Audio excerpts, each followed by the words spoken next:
আজ প্রথম এসে আমার মেশিনে এই ভালো ভালো একটা ঝাল তৈরি করা শিখলাম আমাদের কাকিমার কাছ থেকে। যদি ভালো লাগে কমেন্ট করবেন এবং শিখতে আসবেন এখানে।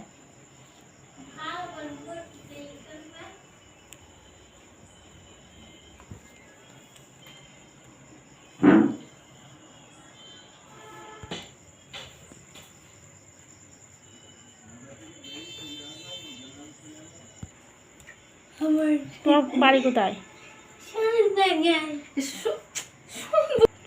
তোমার বাড়ি কোথায়?